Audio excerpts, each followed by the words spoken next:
जयो विष्णुपाद परमहंस परिव्राजकाचार्य अष्टोदर्शत श्रीमद अभय चरणारविंद भक्ति वेदांत स्वामी श्रील प्रभुपाद की जय। जयो विष्णुपाद परमहंस परिव्राजकाचार्य अष्टोदर्शत श्रीमद भक्ति सिद्धांत सरस्वती गोस्वामी श्रील प्रभुपाद की जय। अनंत कोटि वैष्णव वृंद की जय। श्रीमद् भगवद गीता की जय। गौर प्रेमानंदे हरि हरि बोल। नमो विष्णुपादाय कृष्णाय भूतलेश्वराय।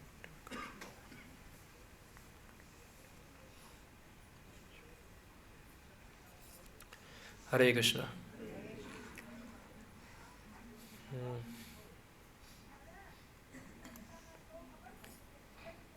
तो आज हम लोग भगवद गीता में 8वां अध्याय में से पढ़ेंगे। खास करके आज मकर संक्रांति है, उत्तरायण है, तो इसके परिप्रेक्ष्य में एक श्लोक हम पढ़ेंगे। ओम नमो भगवते वासुदेवाय।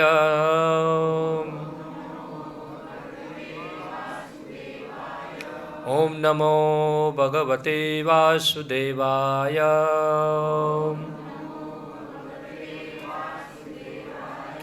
ओम नमो भगवते वासुदेवाय। श्रीमद् भगवद गीता यथारूप अध्याय 8 श्लोक संख्या 24 मेरे पीछे दोहराइए।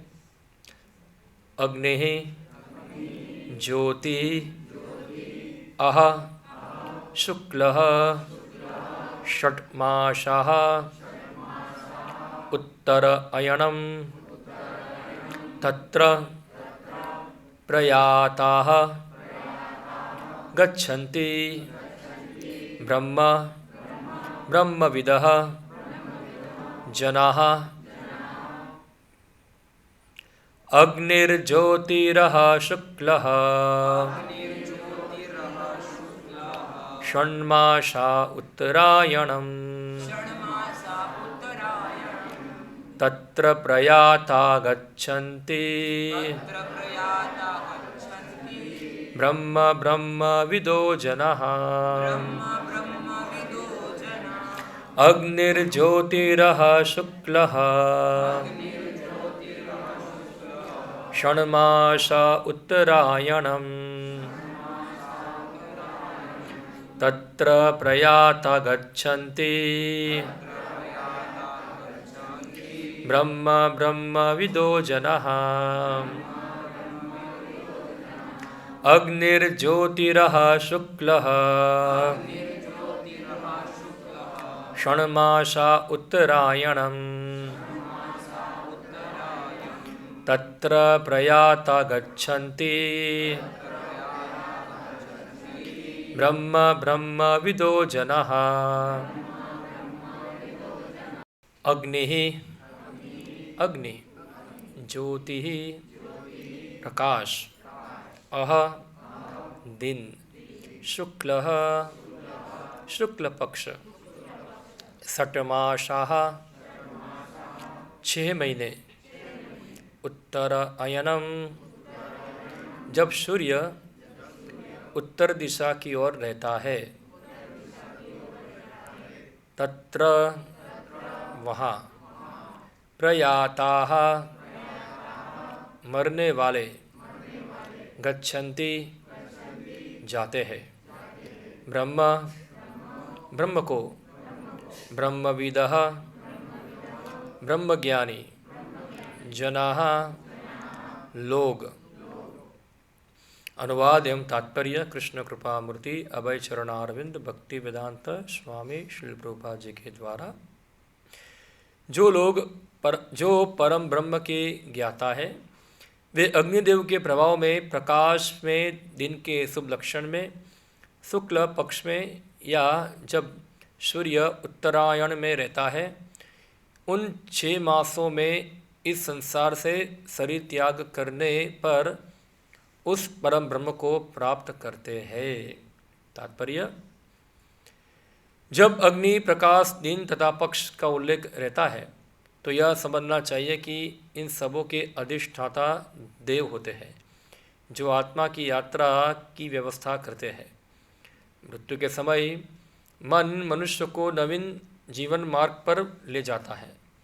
यदि कोई अकस्मात या योजनापूर्वक उपयुक्त समय पर शरीर त्याग करता है तो उसके लिए निर्विशेष ब्रह्म ज्योति प्राप्त कर पाना संभव होता है। योग में सिद्ध योगी अपने शरीर को त्यागने के समय तथा स्थान की व्यवस्था कर सकते हैं। अन्यों का इस पर कोई वश नहीं होता। यदि संयोगवश वे शुभ मुहूर्त में शरीर त्यागते हैं तब तो उनको जन्म मृत्यु के चक्र में लौटना नहीं पड़ता, अन्यथा उनके पुनरावर्तन की संभावना बनी रहती है। किंतु कृष्ण भावनामृत में शुद्ध भक्त के लिए लौटने का कोई भय नहीं रहता, चाहे वह शुभ मुहूर्त में शरीर त्याग करे या शुभ क्षण में, चाहे अकस्मात शरीर त्याग करे या स्वेच्छापूर्वक। ओम ज्ञानतिमिरन्धस्य ज्ञानञ्जनशलाकया चक्षुरुन्मिलितं येन तस्मै श्रीगुरवे नमः।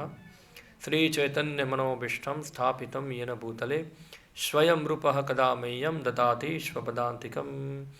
वन्देऽहं श्रीगुरो श्रीयुतपदकमलं श्रीगुरून् वैष्णवांश्च श्रीरूपं साग्रजातं सहगणरघुनाथान्वितं त्वं सजीवं साद्वैतं सावधूतं परिजनसहितं कृष्णचैतन्यदेवं श्रीराधाकृष्णपादान् सहगणललिता श्रीविशाखान्वितांश्च श्रीकृष्णचैतन्यप्रभु नित्यानन्द श्री अद्वैत गदाधर शिवासादि गौरभक्तवृंद।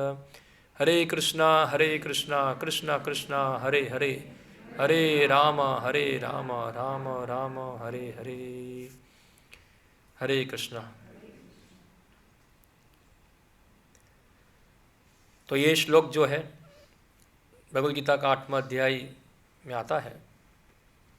8वें अध्याय के अंदर अर्जुन के बहुत सारे प्रश्न थे, 4-5 प्रश्न अर्जुन पूछते हैं।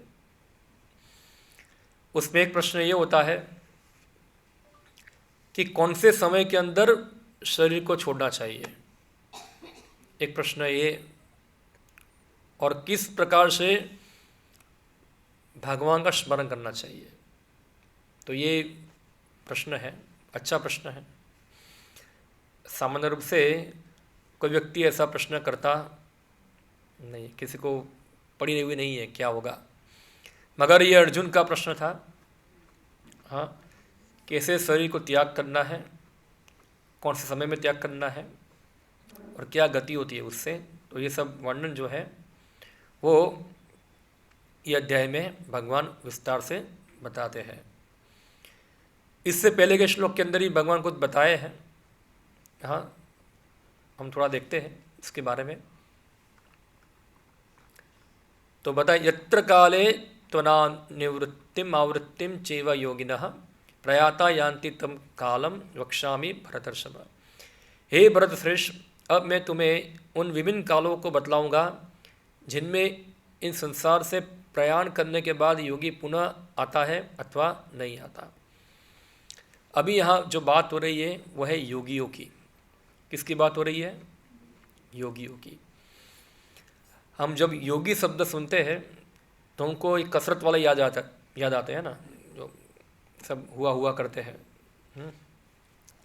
यहाँ योगी का अर्थ होता है कि जो भगवान के साथ अपने संबंध को स्थापित करने के लिए प्रयत्न करता है, उसको क्या कहते हैं? योगी। अभी योगी अलग अलग स्थल पर हो सकता है।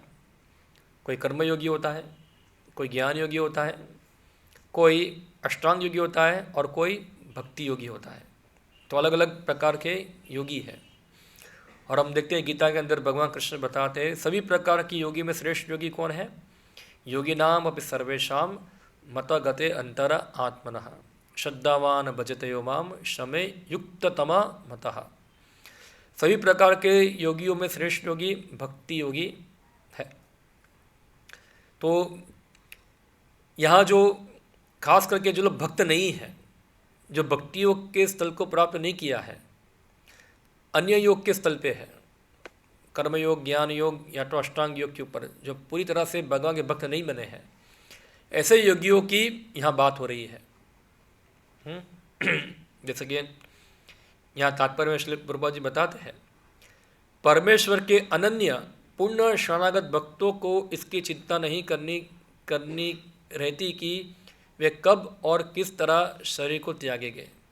वे सब कुछ कृष्ण पर छोड़ देते हैं और इस तरह सरलतापूर्वक प्रसन्न सहित भगवद्धाम जाते हैं।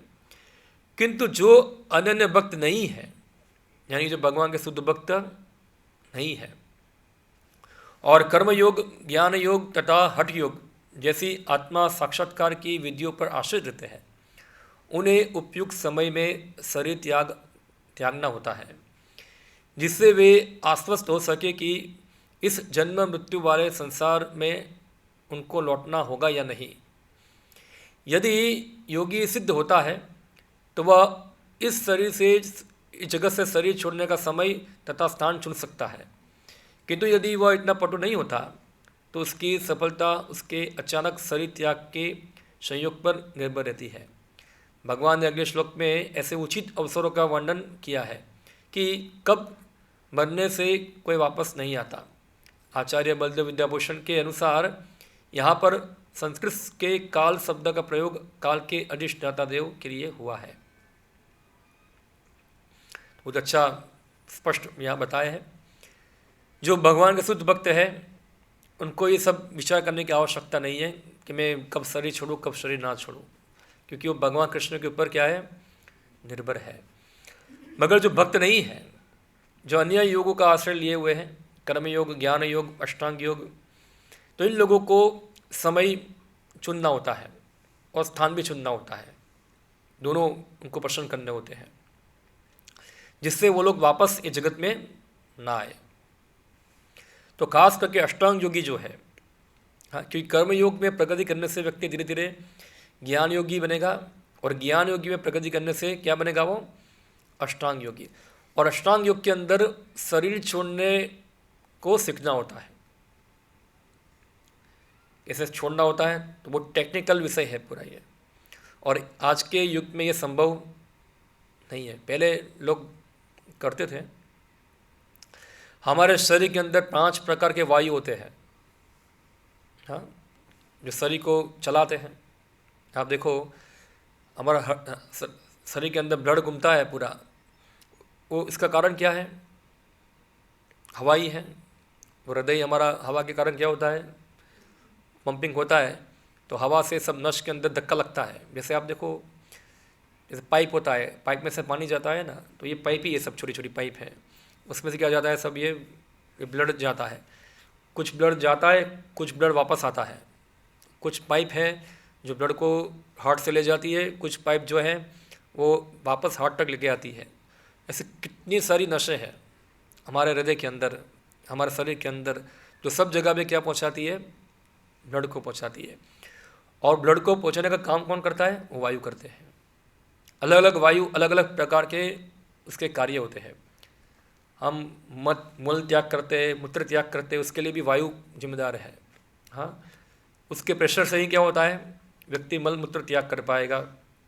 उल्टी करते हैं तो क्या होता है, वो वायु का से ही हम उल्टी भी कर पाते हैं।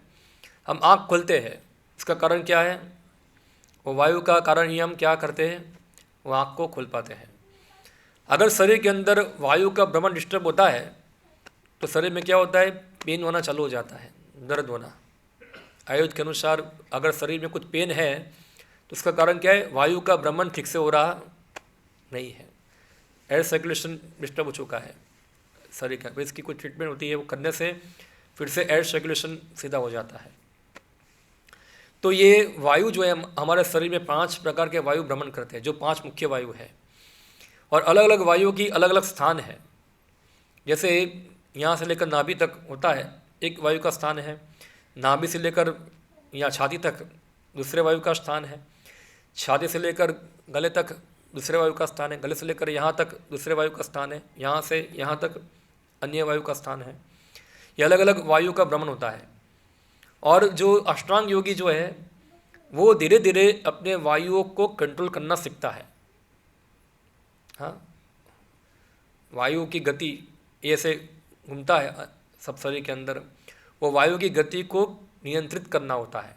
उसके लिए अलग आसन होते हैं जिससे वायु की जगह पे ला जाए, फिर उस प्राणायाम करते, वो टेक्निकल चीज़ है, मुझे इतना पता नहीं है, मगर धीरे धीरे क्या करते हैं, वायु को पूरा नियंत्रित कर लेते हैं वो लोग। वो कई दिनों तक सांस लिए बिना भी रह सकते हैं, उनको सांस रोक देंगे, शरीर जीवित रहेगा, सांस बंद कर देंगे, उनका आदत हो जाता है, प्रैक्टिस हो जाता है। और फिर जब उनकी इच्छा होगी, जब वो निपुण बन जाएंगे, जब पूरी तरह से वायु उनके नियंत्रण में आ जाएंगे, तो वो अपने शरीर को अपनी इच्छा से छोड़ भी सकते हैं। जब भी छोड़ना हो तब वो उनके नियंत्रण में हो जाता है। हाँ, और शास्त्र में बताया उसको छोड़ने की पद्धति। जो योगी है धीरे धीरे वायु को ऊपर चढ़ाता है। आप थोड़ा सांस बाहर निकालते हैं तो क्या होता है, वायु ऊपर चढ़ता है। यहाँ से हम लोग जरा यहाँ लेके आ सकते, इसके ऊपर ले जा सकते, दर्द होना चालू हो जाता है यहाँ। योगी लोग जो है वो क्या करते हैं, वायु को ऊपर खींचते हैं, खींचते खींचते खींचते यहाँ लेके आते हैं और फिर यहाँ तक पहुँच जाता है। और इस प्रकार वायु के साथ जो आत्मा है वो भी वायु के साथ ही रहता है। और फिर क्या होगा, शरीर के सभी द्वार बंद हो जाते हैं तो हवा कहाँ से निकलेगी, फिर यहाँ से ये फट जाता है यहाँ से, और शरीर जो है वो आत्मा जो है यहाँ से निकल जाती है। उसको जहाँ जाने की इच्छा होती है वो उस पर ध्यान करता है कि मुझे वैकुंठ में जाना है, उसका ध्यान करेगा, यहाँ से फटेगा, वो वैकुंठ में चला जाएगा। उसकी इच्छा होगी मुझे स्वर्ग में जाना है तो स्वर्ग में चला जाएगा। एक पुस्तक है अन्य ग्रहों की सरल यात्रा करके, हमारे पास नीचे देखा होगा आप लोगों ने। हिंदी में क्या टाइटल है उसका? नहीं, अन्य ग्रहों की सुगम यात्रा, सरल गुजराती शब्द है। Easy journey to other planet, अंग्रेजी टाइटल उसका है। अब अगर आपको ज़्यादा जानना है तो पुस्तक वो पढ़ सकते हैं, उसके अंदर बताए हैं। तो ये इस प्रकार योगी लोग जो है वो अपने शरीर को नियंत्रित करते हैं और इस प्रकार अपनी इच्छा के अनुसार शरीर को त्याग सकते हैं। ये उनके कंट्रोल में होता है और उनके लिए स्थान और समय की आवश्यकता जरूरी है। तो बताए अगर कुछ योगी जो है जो पक्के हैं, अगर ये जो कंडीशन बताई गई यहाँ, अग्निर्ज्योतिरः शुक्लः षण्मासा उत्तरायण, ये सब स्थिति अगर फुलफिल होती है, फुलफिल होना यानी कि हिंदी में पूरा होना, कंप्लीट होना, कंप्लीट में अंग्रेजी शब्द है, पूर्ण होना, पूर्ण होना। जब ये सब स्थिति है ये पूर्ण होती है तो योगी धीरे धीरे कहाँ जाएगा, ऊपर जाएगा, ब्रह्म निर्वाणम, ब्रह्म ज्योति तक प्राप्त कर पाएगा। ये कंडीशन होनी चाहिए। तो खास करके क्या बताए, अग्निर्ज्योति, अग्नि यानी कि अग्नि के प्रभाव में प्रकाश, और अह यानी कि दिन, शुक्ल यानी कि शुक्ल पक्ष, और षटमासा उत्तरायण, और कौन से समय के अंदर, उत्तरायण। तो आज क्या है, उत्तरायण। लोगों को पता नहीं उत्तरायण क्या होता है। उत्तरायण यानी कि क्या है, पतंग उड़ाना। यही क्या है, और जरा जरा चीकी खाना, वही ना उत्तरायण की, पतंग उड़ाना और चिकी खाना। और अगर कोई ज़्यादा आगे बढ़ा होगा तो कुछ गाय को खिलाना। 3 चीज़ पता है और चीज़ पता नहीं है। उत्तरायण का अर्थ है कि सूर्य जो है वो अपनी हमेशा पोजीशन चेंज करता है। हाँ, 6 महीना दक्षिण दिशा में जाता है, 6 महीना उत्तर दिशा के अंदर जाता है। जनरली हमारा जो मॉडर्न साइंस है वो कहता है कि सूर्य तो एक जगह पे स्थिर है और पृथ्वी क्या होती है, हवा में तैरती है, घूम रही है। और 6 महीना पृथ्वी की जो नॉर्थ पोल की एक्सिस जो है वो इस तरफ घूम जाती है, ऐसा बोलते हैं। और 6 महीना साउथ पोल की एक्सिस जो होती है वो इस तरफ घूम जाती है। इसलिए क्या होता है कि सूरज की किरणें वो वहाँ कम पहुँचती है, नीचे जगह पहुँचती है। तो जहाँ कम पहुँचती है वहाँ विंटर चालू होता है, जहाँ ज़्यादा पहुँचती है वहाँ समर हो जाता है। ऐसा हमारा वैज्ञानिक लोग बोलते हैं, स्कूल में पढ़ोगे सब लोग, हाँ स्कूल में सिखाते हैं इस प्रकार से। मगर हमारा जो वैदिक विज्ञान है वो उससे थोड़ा अलग है। हमारा वैदिक विज्ञान बताता है कि पृथ्वी जो है वो अपने एक्सिस पे घूमते नहीं है। थोड़ा सुन के शौक लगता है हमको, अरे प्रभु जी क्या बकवास कर रहे हैं पृथ्वी अपने एक्सिस पे नहीं घूमती है। हाँ, खास करके हमारा जो ज्योतिष शास्त्र है या तो हमारा वैदिक विज्ञान है, वो बताया कि जो अर्थ है वो एक जगह पे स्थिर है, और जितने भी तारे हैं, सूर्य है, चंद्रमा है, वो सब घूमते हैं, वो सब चलते हैं। हाँ, वो सब भ्रमण करते हैं क्लॉकवाइज, जैसे हमारी घड़ी है कैसे घूमती है ऐसे घूमते हैं। और सूरज भी घूमता है। सूरज जो है उसका एक रथ है, वो रथ का एक पहिया है, और उसकी एक एक्सल जुड़ी हुई है सुमेरु पर्वत से, और एक्सल का एक पोर्शन में एक पहिया लगा हुआ है, और उसके ऊपर सूर्य देवता बैठे हुए हैं। उनके घोड़े जो है 7 गायत्री है, हाँ, जो उनके रथ को खींचते हैं। और ये रथ जो है 24 घंटे के अंदर पूरा एक भ्रमण पूरा करता है। हाँ, एक पूरा एक ऐसे दिन रात होती है, 24 घंटे में पूरा एक सर्कल पूरा करेगा।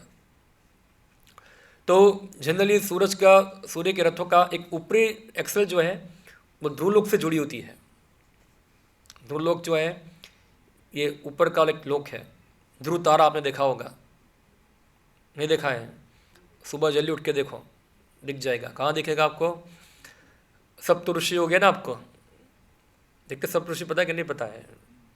अभी दिखता नहीं होगा ठंडी के अंदर, गर्मी में स्पष्ट दिखता है, ये दिशा में होता है यहाँ। तो 7 ऐसे क्वेश्चन मार्क जैसा आकार होगा। हाँ, उसके जो चोंच है उसकी सी डायरेक्शन में आप देखोगे नॉर्थ के अंदर, वहाँ ध्रुव का तारा आपको दिखेगा। आपको वो तारा कभी हिलता नहीं है, वो स्थिर ही रहता है। अगर आपको 10 बजे आप रात को सो गए, वो आपने देखा ध्रुव तारा को, और सुबह 4 बजे उठेंगे वो वहीं होगा, वहाँ से हिलेगा नहीं। बाकी आप 10 बजे सो गए तो देखोगे सप्तऋषि आपके सिर पे है, 4 बजे वहाँ पहुँच जाएंगे। घूम जाएगा ना, ये घूम जाता है। ध्रुव तारा हमेशा स्थिर रहता है, वो घूमता नहीं है। तो सूरज का एक एक्सेल जो है रथ का, वो ध्रुव तारा से जुड़ा होता है। ध्रुव तारा क्या करता है? ध्रुव महाराज जो ध्रुव लोक के अधिष्ठाता है, वो सूरज के एक्सेल की जो रस्सी है उसको खींचते हैं, जिससे रथ का जो क्या बोलते संकटम क्या बोलेंगे उसको हिंदी में? परिध हमारे गुजराती बोलते हैं, हिंदी में परिमिति हिंदी में क्या बोलेंगे? परिमिति। हाँ, परिमिति उसकी छोटी हो जाती है। उदाहरण रूप में जैसे पहले समझो 15 लाख किलोमीटर था, उसका पूरा डायमीटर रेडियस जो भी होगा इतना था, मगर जब ऊपर रस्सी खींच लेंगे तो 15 लाख में से 10 लाख हो गया, छोटा हो गया ना अभी। तो पहले 15 लाख घूमने में 24 घंटा लगता था, अभी 10 लाख घूमने में कितना समय लगेगा उसको? मगर 24 घंटे लगता है, क्योंकि वो क्या करेगा? अपनी स्पीड कम कर देगा और स्पीड कम के 24 घंटे के अंदर वो अपना ग्राउंड पूरा करेगा। तो ऐसे सूरज की 360 अलग अलग रेडियस है, क्या है? उसकी ऑर्बिट है, जिसके अंदर सूर्य जो है हर बार अलग अलग ऑर्बिट में घूमता है। तो आप देखो, सब सूर्य उत्तरायण में होता है, तो 6 में जब उत्तरायण तरफ जा रहा होता है तो 6 महीना इस तरफ ही जाएगा और वहाँ तक पहुँचेगा। और फिर कल से, क्योंकि हर महीने की 14 तारीख को क्या होती है? संक्रांति होती है। हर महीने की 14 तारीख को क्या होगा? संक्रांति होगी। आज भी संक्रांति हुई। संक्रांति यानी कि सूरज जो है वो राशियों के अंदर घुसता है, उसको क्या कहते हैं? संक्रांति बोलते हैं। राशि क्या है? राशि एक तारों का झुंड है। हाँ, जैसे आपने घड़ी देखा होगा, तो घड़ी के ऊपर होता है मिनट काटा होता है, तो 5 मिनट के बाद कहाँ पहुँचता है? दूसरे नंबर पर पहुँचता है। हाँ, तो 5-5 मिनट में क्या वो नंबर चेंज करता है ना। तो ऐसे राशियाँ भी 12 राशियाँ हैं। सबसे पहली राशि कौन सी है? मेष राशि होती है। और मेष राशि से प्रारंभ होकर सूरज अन्य राशि में घूमकर अभी आज 14 तारीख को मकर राशि में क्या करता है? प्रवेश करता है। इसको मकर संक्रांति कहते हैं। और फिर सूर्य जो है मकर संक्रांति के बाद अभी उत्तर की ओर भ्रमण करना चालू करेगा, यानी कि अभी दक्षिण में जाएगा नहीं, अभी क्या होगा? उसकी दिशा इस तरफ हो जाएगी। तो कल से धीरे धीरे सूरज इस तरफ आना चालू होगा और हर दिन में 1-1 मिनट का दिन बढ़ेगा। कितना? 1-1 मिनट। तो 30 दिन में कितना हो जाएगा? 30 मिनट। आज 14 जनवरी है।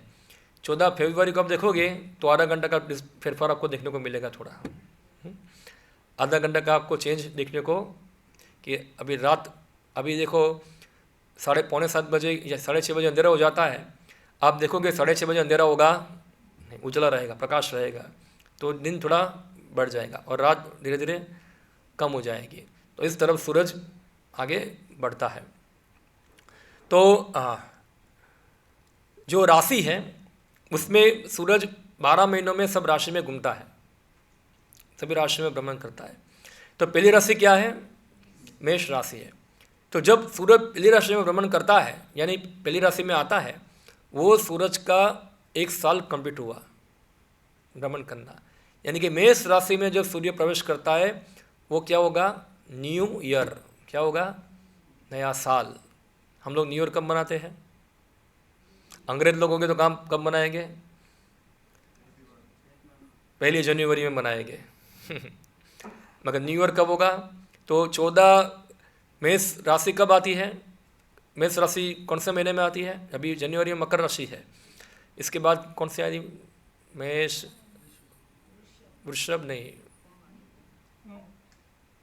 ये भूल गया। मार्च महीने की पता है, मार्च महीने में सिंह आएगी और अप्रैल महीने में मेष राशि आती है वहाँ। तो मेष राशि में जब प्रवेश करेगा, यानी कि 14 अप्रैल आएगी, तो उसमें क्या होगा? वो न्यू ईयर होगा। जनरली 14 अप्रैल के अंदर चैत्र मास होता है और चैत्र मास क्या होगा? नया साल होगा। न्यू ईयर वहाँ चालू, चैत्र मास से नया महीना चालू होता है। अप्रैल मास में ही आसपास ही होता है। तो आप देखो बहुत सारे स्टेट के अंदर तो न्यू ईयर कब होता है? चैत्र मास में ही होता है। खास करके बंगाल के अंदर, यूपी के अंदर चैत्र मास होता है। बिहार में, बिहार वाले कोई नहीं, आप बिहार वाले हैं? हाँ, बिहार होली के बाद के, होली के टाइम में है। होली का दिन आखिरी दिन पूर्णिमा है। नया नेक्स्ट दिन चालू होगा चैत्र महीना। तो वो न्यू ईयर वहाँ से चालू, क्योंकि सूरज अभी मेष राशि में प्रवेश किया। गुजरात में थोड़ा अलग है। गुजरात में कार्तिक महीना चलता है।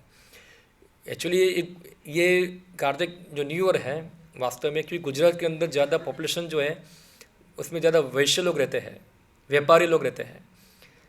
इसको फाइनेंशियल ईयर बोलते हैं। क्या बोलते हैं? फाइनेंशियल ईयर है। जैसे हमारा इंडियन गवर्नमेंट का फाइनेंशियल ईयर कौन सा होता है? अप्रैल महीना 1 अप्रैल से चालू होता है। 31 को क्या होता है? फाइनेंशियल पूरा हो जाता है। तो गुजरात के अंदर भी जो व्यापारी थे उनका फाइनेंशियल कब खत्म होता है? दिवाली के समय में। हाँ, तो उसमें हिसाब किताब सब कंप्लीट कर देना है, सब ऑडिट करा के जमा कर देना है बस। और फिर नेक्स्ट ईयर क्या होगा? नया ईयर चालू होगा, तो हिसाब किताब होगा, कंप्लीट नहीं हुआ तो सब कैरी फॉरवर्ड करते हैं आगे। तो ये फाइनेंशियल ईयर है, इसलिए उसको नया साल बोलते हैं, क्योंकि व्यापारी लोग हैं ना ज़्यादा, तो व्यापारियों का नया साल है ये। क्योंकि व्यापारी लोग नया अकाउंट अभी चालू होगा उनका इसके अंदर। तो ये इसके पीछे लॉजिक है पूरा। तो ये जो खास करके जो योगी है उनको ये सब करना होता है, अष्टांग योगी को। वर्तमान युग के अंदर ये सब अष्टांग योग पालन करना इतना आसान नहीं है। पहले के युगों के अंदर था, हाँ, जिसके अंदर लोग सतयुग में जाके पूरा कठोर तपस्या करते थे और फिर अपनी इच्छा से शरीर को छोड़ते थे। ऐसे बहुत उदाहरण हमको शास्त्र में मिलते हैं जो अपनी इच्छा से शरीर को छोड़ दिया। जैसे श्रीमद् भागवत में कहती है दधीची करके ऋषि थे।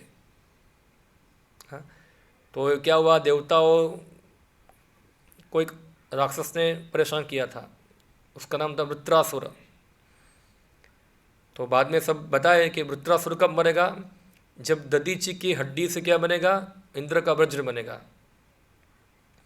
तभी वृत्रासुर क्या होगा, मर पाएगा। तो दधीची के पास गए, आपका शरीर दे दो, हमको चाहिए। दधीची थोड़ा उसके जोक किया उसके साथ, अरे मुझे तो मेरा शरीर वो प्रिय है, मैं दूंगा नहीं, ये है पूरा। बाद में देवता लोग प्रार्थना किए, बोला ठीक है, आप लोग चाहते परोपकार के लिए मैं मेरा शरीर आपको डोनेट करता हूँ मैं। तो दधीची ने अपनी इच्छा से ही अपने शरीर को छोड़ दिया। हाँ, छोड़ दिया, और फिर उनकी हड्डी से क्या बनाया, इंद्र ने वज्र बनाया। ऐसे ही दूसरा एक कथा आता है सती का, जो दक्ष के यज्ञ में गई थी और सती स्वेच्छा से अपने शरीर को छोड़ दिया। हाँ, क्योंकि वहाँ शिव जी का अपमान हुआ, देखा दक्ष प्रजापति मेरा पिताजी है, मेरा उसके साथ शरीर मेरा उससे प्राप्त हुआ है, तो बार बार ये मन में आएगा कि दक्ष प्रजापति मेरा पिता है। इस संबंध को बुलाने के लिए इस शरीर को ही क्या कर दिया, खत्म किया।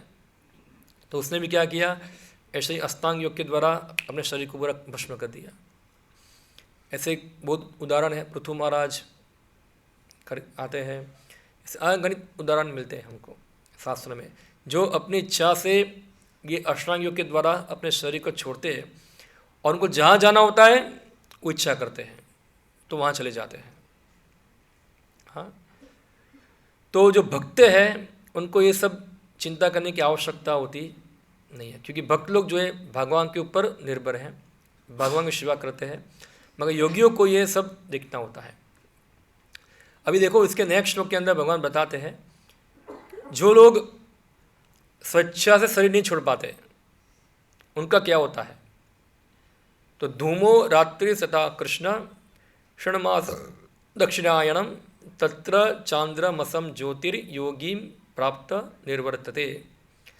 धूमो यानी कि धुआं, हमने देखा उससे पहले क्या था, अग्नि था, और रात्रि यहाँ वहाँ क्या था, दिन था, और कृष्ण पक्ष वहाँ क्या था, शुक्ल पक्ष। षण्मासा दक्षिणायनम, उसमें क्या था, षण्मासा उत्तरायणम।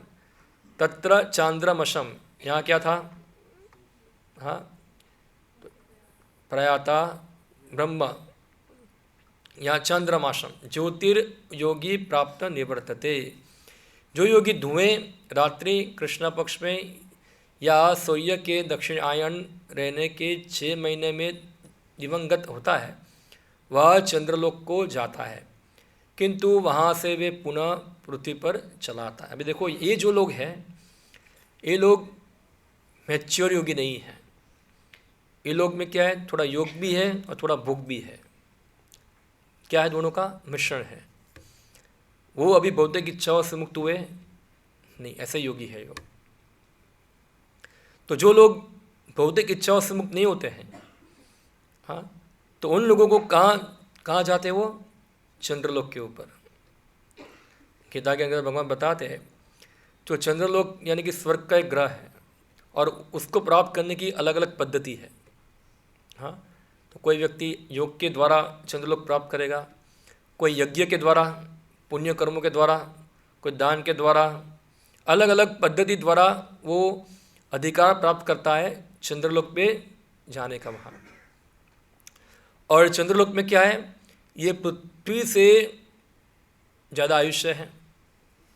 यहाँ आयुष्य हमारा कितना है, 100 साल का। वहाँ आयुष्य कितना है, 10,000 साल का आयुष्य है। सोचो, लंबा जीवन है। और दूसरा, वहाँ बूढ़े नहीं होते हैं। हाँ, बूढ़े होते सब लोग जवान जैसे रहेंगे। और दूसरा है, वहाँ नौकरी में जाना नहीं है, स्कूल जाना नहीं है, ये सब झंझट से क्या है, मुक्ति है। और अगर परिवार होगा तो पूरे जीवन में खाली एक ही बार बच्चा पैदा होगा, और वो भी माँ को 9 महीने प्रेगनेंसी रखना नहीं है। वो ऐसे ही बच्चा पैदा हो गया और 1 सेकंड में बड़ा हो गया, उसको पालन करने की झंझट नहीं, 1 सेकंड में बड़ा हो जाता है। चंद्रलोक में सब क्रिया फास्ट होती है वहाँ, तो ये सब झंझट नहीं है वहाँ।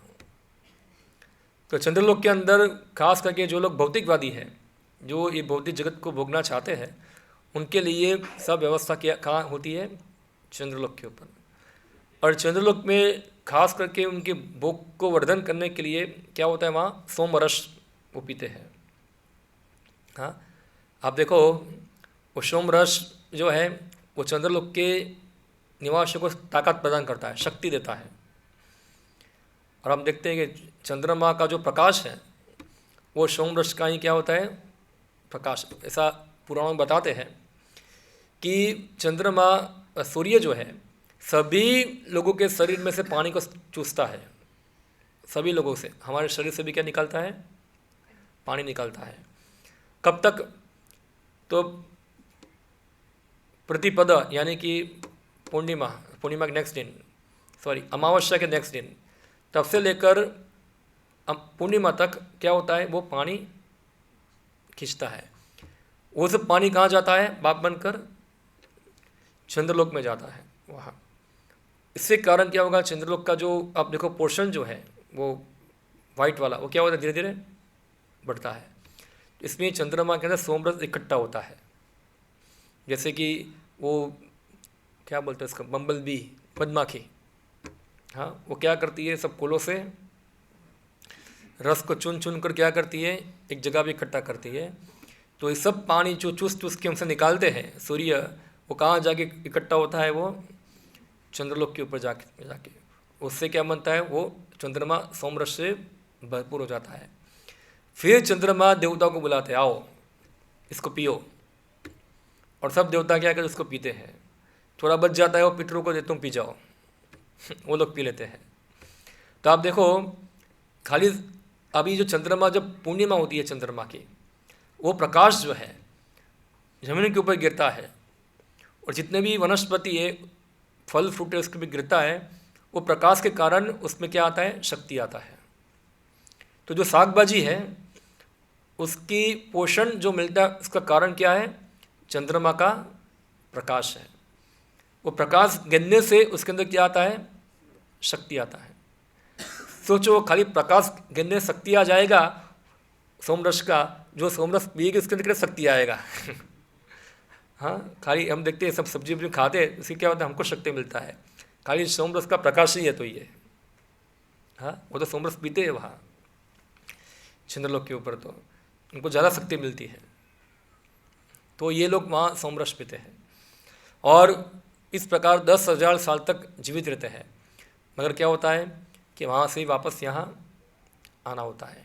क्षीणे पुण्ये मर्त्यलोका विशंति।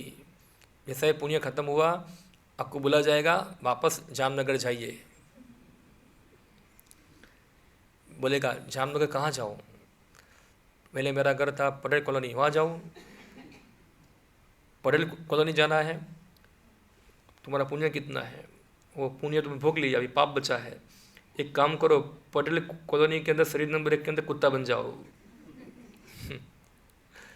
तो फिर कुत्ता बन के आना पड़ेगा यहाँ, क्योंकि पुण्य सब खत्म हो गया, अभी पाप ही बचा है, पाप भोगने के लिए आना पड़ेगा यहाँ।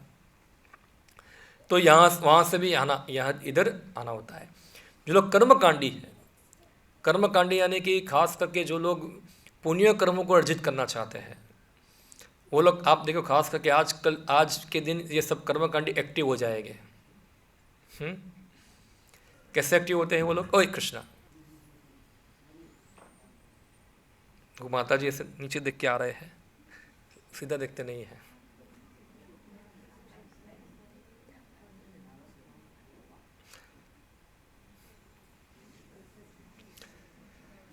तो आज के दिन सभी कर्मकांडी क्या हो जाएंगे? एक्टिव हो जाएंगे। क्या उनका इच्छा होता है कि आज उत्तरायण है, आज शुभ दिन है, आज मैं क्या करूँगा? दान करूँगा, गाय को खिलाऊंगा, दान करूँगा। इससे क्या होगा? आज सब लोग कुछ ना कुछ तो कोई करेगा, कोई क्या होगा? उससे मुझे पुण्य मिलेगा। इससे क्या होगा? और पैसा आएगा मेरे पास। हाँ, और पैसा आएगा और पैसा आके मैं और भोग कर पाऊँगा। यानी कि ये सब क्या है, कर्मकांडी विचार हैं। हाँ, तो ऐसे लोग जो है खास करके ये सब अवसरों का लाभ उठाते हैं, और शास्त्र ने बताया भी है। क्योंकि जनरली हमने देखा था इससे पहले चैरिटी 3 गुण में होती है, सात्विक, राजसिक और तामसिक बताई गई है। वास्तव में जो चैरिटी है वो भगवान कृष्ण की सेवा के लिए होनी चाहिए। हाँ, मगर जो लोग कृष्ण की सीधी सी सेवा में नहीं लगते हैं तो उनके लिए फिर क्या है, ये अलग अलग ऑप्शन बताए गए हैं कि जिसमें वो चैरिटी को वहाँ करे जिससे धीरे धीरे उनके अंदर से ये भोग वृत्ति क्या हो जाए, खत्म हो। ये उसका उद्देश्य है। तो जो लोग भक्ति में आते हैं मगर भक्ति में आने के बाद भी क्या है, थोड़ा कर्मकांडी का संस्कार जो होता है ना वो जाता नहीं है, वो बना रहता है। जैसे भक्ति में आने के बाद भी क्या है, ये कर्मकांडी इच्छाएं पॉपअप होती है, सब बाहर आती है।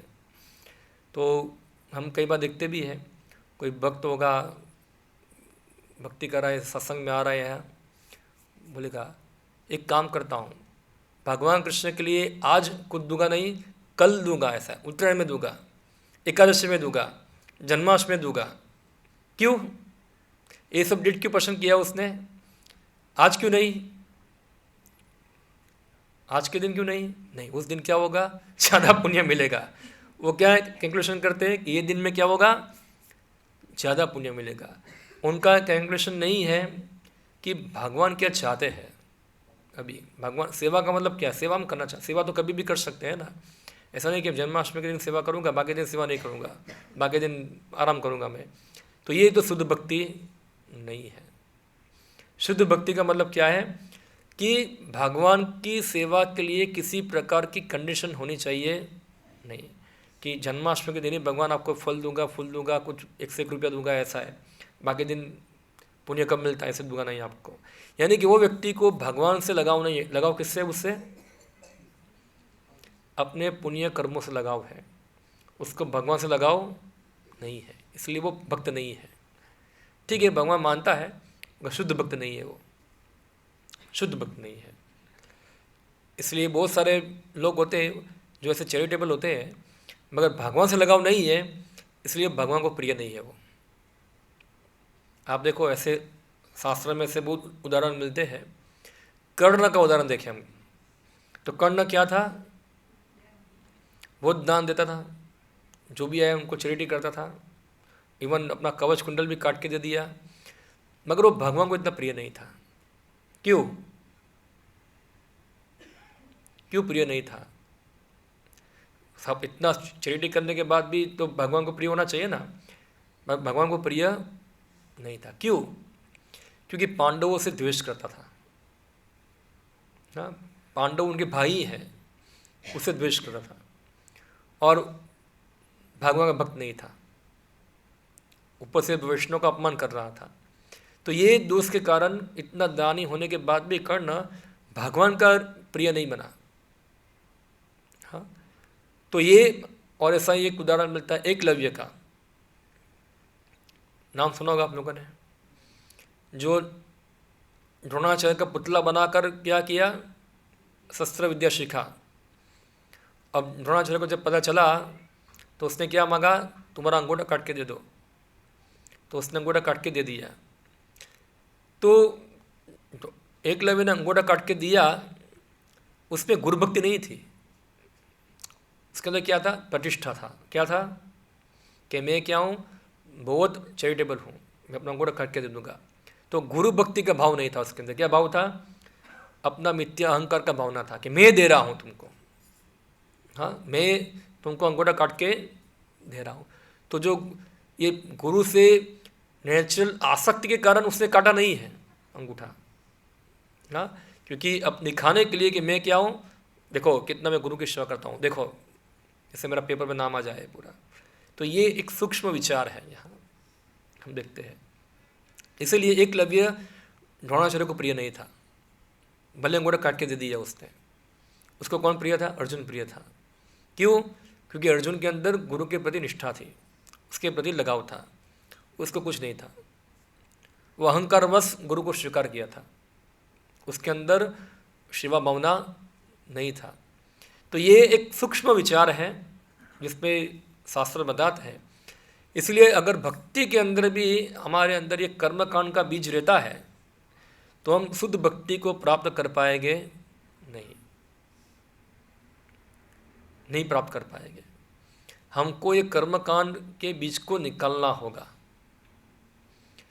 क्या कि कैसे भगवान कृष्ण प्रसन्न हो, किसी प्रकार की कंडीशन होनी चाहिए नहीं कि भाई मैं तो अभी ही करूँगा तभी करूँगा। जब भी कृष्ण जब भी चाहे मैं उसकी सेवा के लिए क्या हूँ, हाजिर हूँ। तो ये है क्या है, शुद्ध भक्ति। आप देखो, आपके घर में कोई बच्चा बीमार होगा आपका, तो आप ऐसा सोचोगे ओके मेरा बच्चा बीमार है, एक काम करता हूँ संडे के दिन उसका ट्रीटमेंट कराऊंगा, अभी नहीं करूँगा मैं, ऐसा सोचेंगे आप? क्यों? अभी बीमार रहने दो उसको, संडे के दिन करूँगा, थोड़ा फ्री में हो जाएगा, अच्छा है, नहीं सोचेंगे आप। क्यों? क्योंकि बच्चे के प्रति आपका क्या है, लगाव है। और सब काम छोड़ के क्या करेंगे, उसकी दवाई कराने जाएंगे। क्यों? क्योंकि आपको लगाव है। तो ऐसा ही भगवान कृष्ण के प्रति हमारा लगाव होना चाहिए, हमारे लिए वो प्रायोरिटी होनी चाहिए उधर। तो ये कर्मकांड का बीज निकल जाएगा। वरना क्या होगा, हम ये कर्मकांड के पुण्य कर्मों के फलों से ज़्यादा आसक्त रहते हैं, या तो पुण्य के नियमों से ज़्यादा आसक्त रहते हैं। हमको नियम से नहीं, हमको भगवान से आसक्त होना है। समझ रहे क्या है? इवन चलो हम मंगलादि कर रहे हैं, हम माला कर रहे हैं, हम प्रसाद ग्रहण कर रहे हैं, मगर उसका उद्देश्य है भगवान से अटैच होना, नियम से अटैच होना नहीं है। पूरा जीवन आप मंगलादि आओ, आप नियम को पालन किया, मगर आप अटैच किससे? नियम से है, भगवान से नहीं है। पूरा जीवन 16 माला किया, देखो पूरा जीवन में 16 माला करता हूँ, हो गया माला मेरा। अब नियम से प्रेम करते हैं, अब भगवान से प्रेम नहीं करते हैं। तो इसको शास्त्र में बताए थे नियम आग्रह। क्या है वो? नियम, दो चीज़ें, एक ये नियम आग्रह और एक है नियम अग्रह। नियम आग्रह का मतलब होता है कि व्यक्ति नियम को खाली पालन करता है, बस उसका उद्देश्य है वो प्राप्त होता नहीं। बस जैसे कि उस क्या समझ रहा है कि भगवान एटीएम मशीन है। क्या है एटीएम मशीन? पता है ना आपको? मैंने दबा दिया 500, तो क्या होगा, 500 की नोट बाहर आ जाएगी। हाँ, एटीएम मशीन में ऐसा होता है ना। तो वो सोचता है क्या, भगवान भी क्या है, एक एटीएम मशीन है।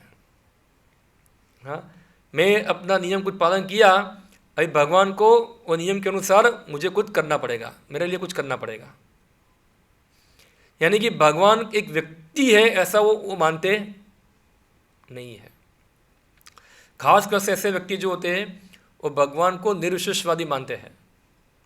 भले ही मंदिर में आते हो, भगवान प्रणाम करते हो, हाँ, मगर मन में क्या है अभी कि भगवान एक व्यक्ति नहीं है, कोई नियम है, कोई निर्विशेषवादी है, क्योंकि उनके अंदर ये बीज पड़ा हुआ है। मगर हमको समझना है भगवान एक व्यक्ति है। क्या है? एक व्यक्ति है, कोई नियम नहीं है। इसलिए हमको व्यक्ति से अटैच होना है, ना कि नियम से अटैच होना है।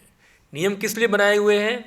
कि वो नियम पालन करके हम भगवान से अटैच हो सके, इसलिए नियम है।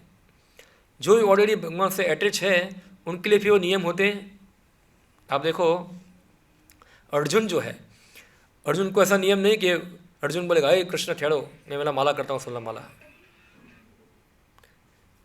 मैं मेरा 16 माला करता हूँ, बाद में युद्ध करेगी अभी, हे करना ठहरो ठहरो, मेरा माला करता हूँ मैं, हरे कृष्ण हरे कृष्ण। अर्जुन को सब नियम पालन करने की आवश्यकता, क्योंकि अर्जुन जो है ऑलरेडी भगवान कृष्ण से क्या है, अटैच है।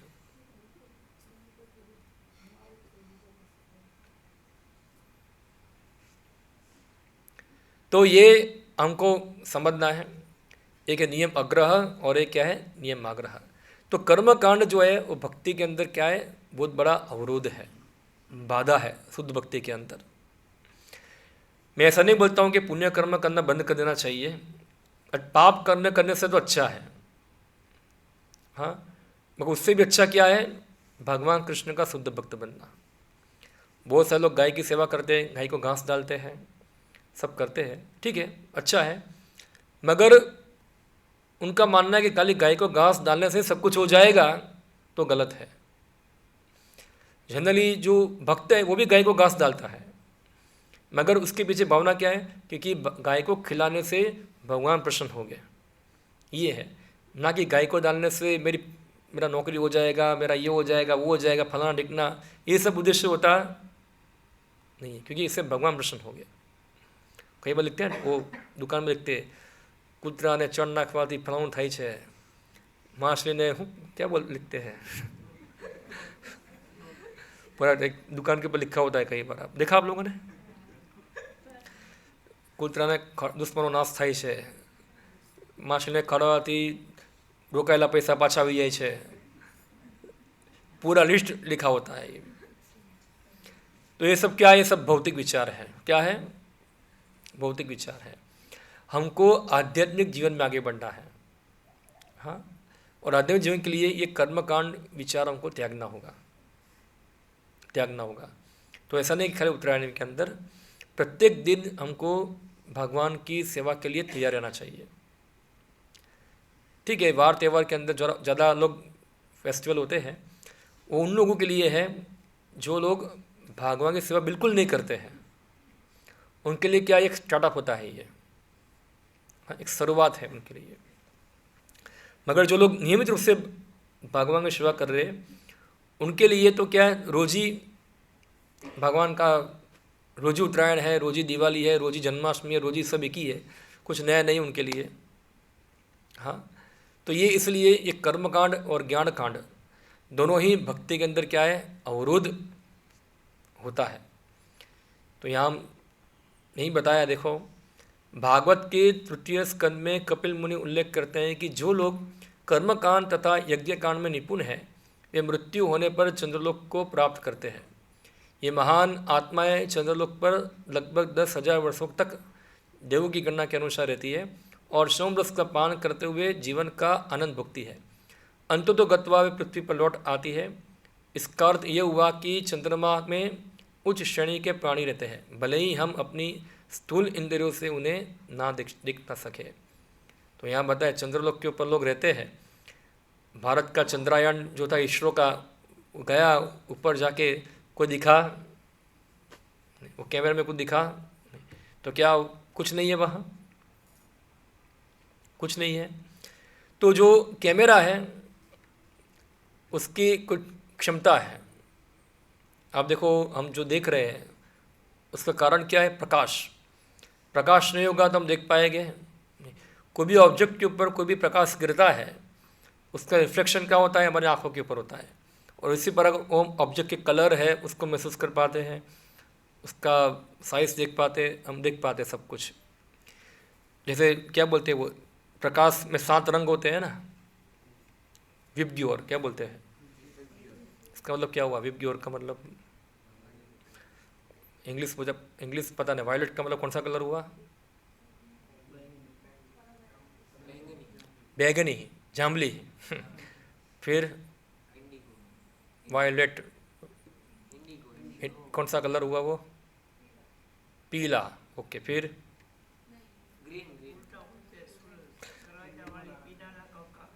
गुजराती भाषा में बाय की तो 7 कलर है। कितने हैं? हम खाली 7 कलर को देख पाते हैं और कलर हम देख पाते हैं नहीं। मगर विज्ञान भी मानता है कि और भी अलग अलग रेस है, हाँ, अल्ट्रा वायलेट रेस है, यूवी किरण है, यूवी रेस है, हम उसको देख पाते हैं, यूवी को। एक्सरे है, ना जाने कितने सारे अलग अलग रेस जो होते हैं जो सूरज में से निकलते हैं, हम हमारी आंखों से इसको देख सकते हैं। हम केवल यही कलर को देख पाते हैं, हाँ। तो कैमरा भी क्या है, वो भी लेंस है, कोई प्रकाश नहीं चलता है। चंद्रमा पे रहने वाले लोग जो हैं उनका जो शरीर है वो स्थूल पदार्थों से बहुत सूक्ष्म है, इसलिए वो कैमरे की जो रेंज है उसमें आएगा नहीं, वो उसमें दिखेगा नहीं आपको, हाँ, क्योंकि वो सूक्ष्म है। ये जैसे कोई यहाँ कैमरा लगाएगा और बोलेगा ये लादी के ऊपर कुछ नहीं है, कुछ नहीं है। मगर अब थोड़ा लगाओ, माइक्रोस्कोप लगाओ और देखो यहाँ क्या होगा, कितने सारे बैक्टीरिया हो गए, कितने सारे वायरस हो गए, सब लगा होगा ना इधर। अब इसको देख सकते हैं। इसी प्रकार से क्योंकि कैमरा की कुछ क्षमता है, इसलिए चंद्रलोक के ऊपर उनको आदमी दिखेंगे नहीं, उनको खाली पत्थर दिखेगा वहाँ उधर। तो इसलिए चंद्रमा पे भी क्या है, जीवन है, उसको हम हमारी ये आंखों से देख पाएंगे नहीं। देवताओं को उनका खाना पीना, उनका जीवन का स्टैंडर्ड बहुत हाई है। वो लोग यहाँ आते तो जमीन के ऊपर पैर भी रखते नहीं है। जैसे कोई करोड़पति व्यक्ति होगा, वो अपनी गाड़ी के बाहर पैर रखेगा नहीं नीचे। हाँ, तो चंद्रमा तो करोड़पति से ऊपर है लोग।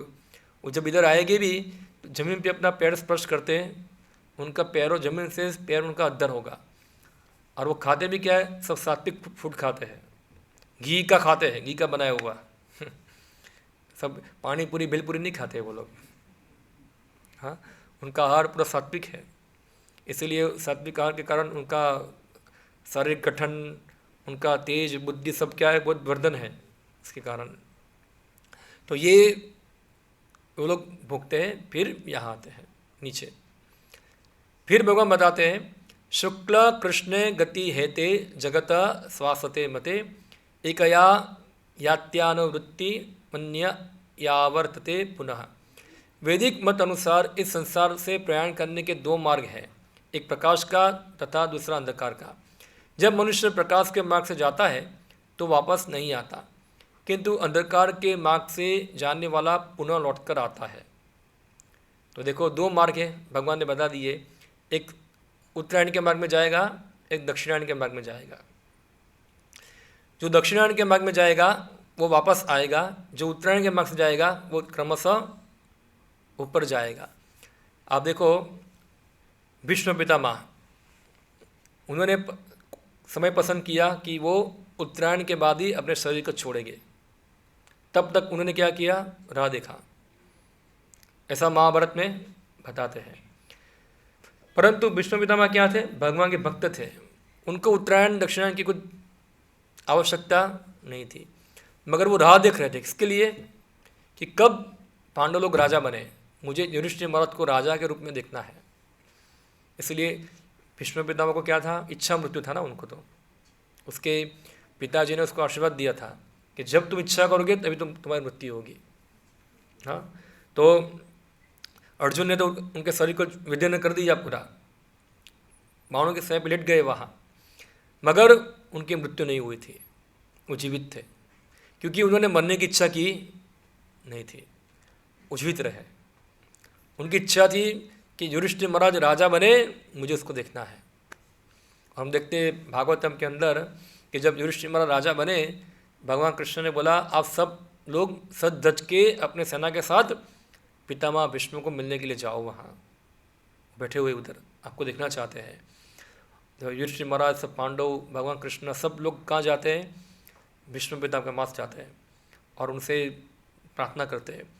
और भीष्मदेव जो है ना जाने कितने दिनों तक बहुत बड़ा उपदेश देते हैं, जो महाभारत का 30% पोर्शन रुकता है। कितना, 30% महाभारत का इतना बड़ा उपदेश जो है भीष्म पितामह युधिष्ठिर महाराज को बताते हैं।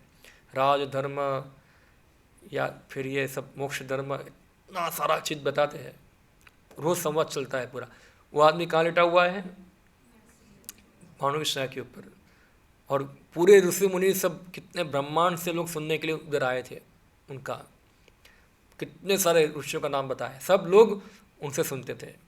और फिर अंत में उन्होंने भगवान कृष्ण का स्मरण करके क्या कर दिया, अपना शरीर त्याग दिया, क्योंकि वो चाहते थे कि मैं जब मरूं तो भगवान कृष्ण मेरे सामने हो, मैं उसको देखना चाहता हूँ उधर। तो भगवान कृष्ण खुद वहाँ हाजिर हो गए और फिर उन्हें अपना शरीर छोड़ दिया भीष्म पितामह ने। तो कब, उत्तरायण के बाद। तो यहाँ ये बताते हैं, जो आचार्य बलदेव विद्याभूषण ने छांदोग्योपनिषद से कहा है, ऐसा विवरण उद्धृत किया है कि जो अनादि काल से सकाम कर्मी तथा दार्शनिक चिंतन रहते हैं, वे निरंतर आवागमन करते रहते हैं। वस्तुतः उन्हें परम मोक्ष प्राप्त नहीं होता, क्योंकि वे कृष्ण की शरण में नहीं जाते। तो यह बार बार एक चीज़ आ रही है, भगवान की एकमात्र शरणागति लेनी चाहिए। अनन्य भक्ति, जब तक कोई व्यक्ति भगवान की अनन्य शरणागति लेगा नहीं, कृष्ण भगवान की, तब तक उसका आवागमन चलता ही रहेगा, चलता ही रहेगा, चलता ही रहेगा। अगर कोई आवागमन को स्टॉप करना चाहता है तो उसको भगवान की अनन्य भक्ति करनी होगी। फिर अर्जुन बताते, भगवान बताते, हे अर्जुन, यद्यपि भक्तगण इन दोनों मार्गों को जानते हैं किंतु वे मोहग्रस्त नहीं होते, अतः तुम भक्ति में सदैव स्थिर रहो। तो यहाँ भगवान अर्जुन को बता रहे हैं ऐसा कि भक्त को दोनों को पता है मार्ग, कि ये करने से ऐसा होगा, ये करने से ऐसा होगा, फिर भी भक्त इससे मोहित होते नहीं है। तुम क्या करो, तुम जरा फोकस किसके ऊपर करो, भक्ति के ऊपर। एक जरा सोचो मत कि उत्तरायण में करना है, दक्षिणायन में करना है, क्या करो, बस मेरी सेवा करते रहो, मेरी भक्ति में सेवा करते रहो। तो यहाँ श्रील प्रभुपाद ने बहुत बड़ा तात्पर्य लिखा है। हाँ, कृष्ण अर्जुन को उपदेश दे रहे हैं कि उसे इस जगत से आत्मा के प्रयाण के विभिन्न मार्गों को सुनकर विचलित नहीं होना चाहिए। भगवत भक्त को इसकी चिंता नहीं होनी चाहिए कि वह स्वेच्छा से मरेगा या देवसात। भक्त को भगवान कृष्ण बाणारूप में ढूंढतापूर्वक स्थित रहकर हरे कृष्ण माँ का जप करना चाहिए। उसे यह जान लेना चाहिए कि इन दोनों मार्ग में से किसी की भी चिंता करना कष्टदायक है। कृष्ण बाणारूप में तल्लीन होने की सर्वोत्तम विधि यही है कि भगवान की सेवा में सदैव रत रहा जाए। क्या है, 24 घंटे भगवान की सेवा में रहा जाए। इससे भगवत धाम का मार्ग स्वतः सुगम, सुनिश्चित तथा सीधा होगा। इस श्लोक का योग युक्त शब्द विशेष रूप से महत्वपूर्ण है। जो योग में स्थिर है वह अपनी सभी गतिविधियों में निरंतर कृष्ण बाणारूप में रत रहता है। श्री रूप गोस्वामी का उपदेश है, अनासक्त से विषयान यथारहम उपयुंजतः। मनुष्य को सांसारिक कार्यों से अनासक्त रहकर कृष्ण बाणामृत में सब कुछ करना चाहिए। इस विधि से, जिसे युक्त वैराग्य कहते हैं, मनुष्य सिद्धि प्राप्त करता है। अतएव भक्त कभी इन वर्णनों से विचलित नहीं होता, क्योंकि वह जानता रहता है कि भक्ति के कारण भगवत धाम तक का उसका प्रयास सुनिश्चित है। तो भक्त लोग जानते हैं कि मुझे कर्म कांड पर आश्रित होने की आवश्यकता नहीं है, भक्ति कर रहा हूँ, उससे ही मेरा सब सिद्धि होगी। अभी देखो भगवान इसके बाद नेक्स्ट श्लोक में बताते हैं, वेदेषु यज्ञेषु तपसु चैव दानेषु यत् पुण्य फलम प्रदिष्टम अत्येति तत्सर्वमिदं विदित्वा योगिम परम स्थानम उपेति चाद्यम। जो वेद अध्ययन करने से, यज्ञ करने से, तपस्या करने से, दान करने से, पुण्य फल प्राप्त करने से जो कुछ भी मिलता है, मेरे भक्त को ये सब प्राप्त होता है। हाँ, क्या बताए, मेरे भक्त को ये सब प्राप्त होता है, वो कभी भी इनके फलों से वंचित रहते नहीं है। जैसे 100 रुपये के अंदर 90 रुपये आ गए, 80 भी आ गया, 50 भी आ गया, 20 भी आ गया। इसलिए कृष्ण भक्ति करी सही सर्वकर्म कृत होय। तो ऐसा नहीं कि जो भक्त हैं उनको वेदाध्ययन का फल नहीं मिलेगा, सब कुछ कृष्ण बाणारूप से प्राप्त होता है। इसलिए जो भक्त है उसका मुख्य उद्देश्य क्या होता है, कृष्ण की शरण में जाना, उनकी सेवा करना। वो कृष्ण से अलग कोई और विधि का पालन नहीं करता है कि जिससे वो सोचे मेरा उससे कल्याण हो। हाँ, यही शुद्ध भक्ति का लक्षण है। अगर वो सोचता है कि नहीं कृष्ण भक्ति कर रहा हूँ, मगर चलो कुछ और ट्राई करता हूँ, कुछ तपस्या करता हूँ, कुछ दान देता हूँ जिससे मेरा और प्रगति हो, तो शुद्ध भक्ति की कैटेगरी में आएगा नहीं। ओके, तो ये यहाँ भगवान बताते हैं। तो आज उत्तरायण है, तो उसमें हम सबको संकल्प लेना चाहिए, भक्ति का संकल्प होना चाहिए कि भगवान मैं आपकी शुद्ध भक्ति करने का प्रयत्न करूं। कैसे, सरल तरीका क्या है, तो सबसे पहले भगवान का नाम जप करने का प्रयत्न करूं।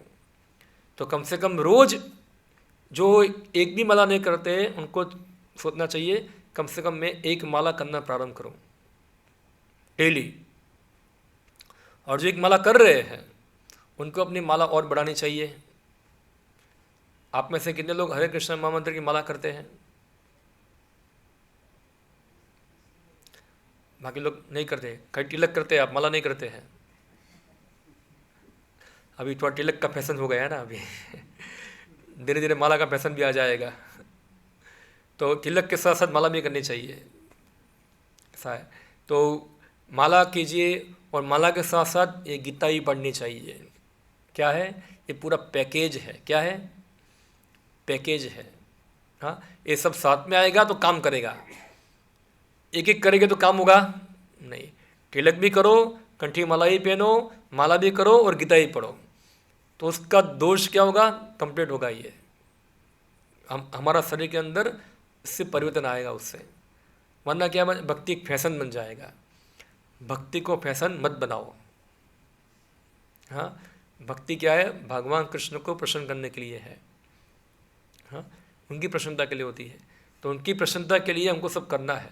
तो इसलिए क्या करो, ये सब संकल्प लो। आज के उत्तरायण है तो आज क्या करूँगा, कल से थोड़ा जल्दी उठ जाऊँगा, 5-10 मिनट आधा घंटा माला करूँगा, थोड़ा गीता ही पढ़ के जाऊँगा और कुछ भगवान के लिए सेवा भी करूँगा कभी टाइम मिला तो। ये संकल्प लेने से क्या होगा, धीरे धीरे हमारी प्रगति होगी। ठीक है, वही आपकी इच्छा पर निर्भर करता है, आप कितना इस चीज़ को गंभीरता से लेते हैं। वरना एक चीज़ से प्रगति होगी आपकी, वो क्या है पता है? प्रसाद ग्रहण करने से। क्या होगा? प्रसाद ग्रहण करने से। तो ठीक है, बाकी सब में रुचि ना हो, इसमें रुचि होनी चाहिए। किसमें? और इसमें बोलने की आवश्यकता नहीं, वो तो सब में सबकी रुचि इसके अंदर है। तो धीरे धीरे प्रसाद खाता रहेगा, खाता रहेगा, खाता रहेगा, खाता रहेगा। एक दिन उसके अंदर बुद्धि आएगा कि चलो अभी मुझे माला करनी चाहिए। मुझे सब, तो ये बुद्धि शुद्ध होता है धीरे धीरे, कचरा सब साफ होता है ये प्रसाद ग्रहण करने से। तो कम से कम प्रसाद खाने में भी हमारी आसक्ति होनी चाहिए। एक वृत्तांत है, मुझे याद आ गया, हमारे श्रील प्रभुपाद जी का वृत्तांत है। एक बार श्रील प्रभुपाद का शिष्य था, और श्रील प्रभुपाद को बोले, प्रभुपाद जी प्रसाद खाने से शुद्धि होती है, मैं प्रसाद ग्रहण करता हूँ, मेरे शरीर में बहुत सारे कीड़े हैं, वो भी खाते हैं ना प्रसाद, उसको फायदा होगा? प्रभुपाद बोले हाँ होगा, तुम कीड़ों की प्रसन्नता के लिए खाओ, ऐसा है। फिर वो भक्त बोलता है, प्रभुपाद मुझे क्या है, प्रसाद में बहुत आसक्ति है, तो क्या होगा मेरा? अच्छा है। प्रभुपाद बोले तुम्हें प्रसाद में आसक्ति है, तुम वैकुंठ में जाओगे, ऐसा है। क्योंकि वैकुंठ में क्या मिलेगा? वहीं प्रसाद मिलेगा, और जगह प्रसाद मिलता नहीं है। अगर किसी को केवल और केवल प्रसाद में ही आसक्ति है, तो खाली प्रसाद ग्रहण करते हुए भगवत धाम चला जाएगा वो। ऐसा नहीं कि आज प्रसाद खाया और बाद देखे पानी पूरी, भेलपुरी, वो सब में जीभ में से पानी निकल रहा है पूरा। तो उसको जो चीज़ भगवान का प्रसाद नहीं है, चाहे वो रसगुल्ला भी किया हो, उसको मल दिखना चाहिए उसके अंदर। क्या दिखना चाहिए? कि मल है ये। हाँ, प्रसाद है वही उसमें अटैच होना चाहिए, प्रसाद है भगवान का, बस, और कुछ नहीं। जो प्रसाद नहीं है उसको देखना भी नहीं है। तो अगर किसी को इतना भी अटैचमेंट होगा ना, वही भगवत धाम चला जाएगा। क्योंकि प्रसाद तो कहाँ मिलता है? भगवान के धाम में मिलता है। कम से कम मंदिर में पैदा हो जाएगा, इधर प्रसाद खाने को मिलेगा। तो ये चीज़ है। तो इतना अटैचमेंट हमारा होना चाहिए, कम से कम प्रसाद होना चाहिए। फिर धीरे धीरे भगवान का नाम, रूप, गुण, लीला, परिकर, ये सब में क्या होगा? अटैचमेंट हमारा बढ़ता जाएगा। ओके, तो यहाँ समाप्त कर रहा हूँ मैं। हरे कृष्णा। किसी का कोई प्रश्न है विषय के ऊपर पूछ सकते हैं, कोई जिज्ञासा हो, कमेंट हो किसी का?